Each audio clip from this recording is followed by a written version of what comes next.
ఈ కైలాస పర్వతానికి వెళ్ళారు. దేవతలందరూ నమస్కారం చేసుకుని వెళ్ళారు. లాస్ట్ అండ్ ఫైనల్గా శనీశ్వరుడు వెళ్ళాడు. ఏదో మాటల సందర్భంలో వచ్చింది. పరమేశ్వరుడు అన్నాడు, అదేమిటి శని, అందరూ వెళ్ళిపోయిన తర్వాత వచ్చావేమి? అయ్యా, నా దృష్టి అనబడేటువంటిది మీరు ప్రసాదించిన వరప్రభావమే నాకు. సో నేను గనక చూడకూడని దృష్టితో కనుక చూశాను అంటే ఆటోమేటిక్గా దేవతలకు విఘ్నాలు, ఇబ్బందులు ఏర్పడతాయి. అందువల్ల నేను అందరూ వెళ్ళిపోయాక వచ్చాను అన్నట్ట.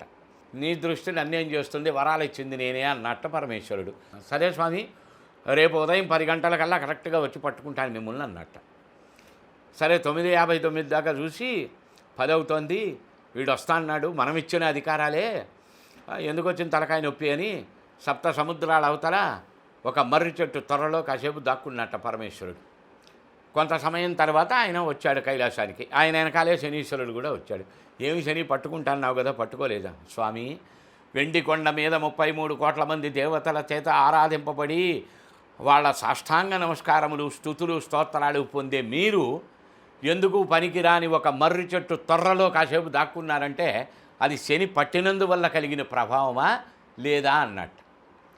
అంటే ఇది ఒక పుక్కిట కథ. అంటే శని యొక్క రిజల్ట్ ఎలా ఉంటుంది అని చెప్పడానికి చెప్పబడిన ఉపమానం. కానీ పరమేశ్వరుడికి శని పట్టడం, పరమేశ్వరుడు పై దాక్కున్నాడని కాదు ఇందులో అంతరార్థం. వితండవాదం చేయకూడదు. ఇందులో దాగి ఉన్నటువంటి రహస్యం ఏంటో తెలుసుకోవాలి. ఈయన గొప్పతనం చెప్పడానికి చెప్పబడినటువంటి ఉపమానం అది. అంటే పరమేశ్వరుడంతటి వాణ్ణైనా శని పట్టుకుంటే అంటే మనలో ఎంత గొప్ప రాజస్థాయిలో ఉన్నటువంటి, రాజరికంలో ఉన్నటువంటి వ్యక్తినైనా శని ప్రభావం తల్లకిందులు చేస్తుంది.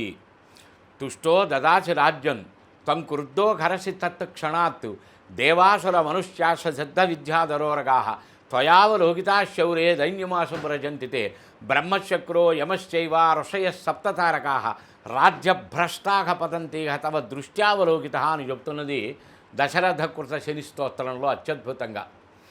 అంటే ఆయన చూశాడు అంటే బ్రహ్మ నుంచి ఇంద్రుడి వరకు, చిన్న చిన్న దేవతల నుంచి పెద్ద పెద్ద దేవతా స్వరూపముల వరకు కూడా పదభ్రష్టత్వాన్ని పొంది నేల మీద పడతారు అనబడేటువంటివి అనేక ఉపమానాలు ఉన్నాయి.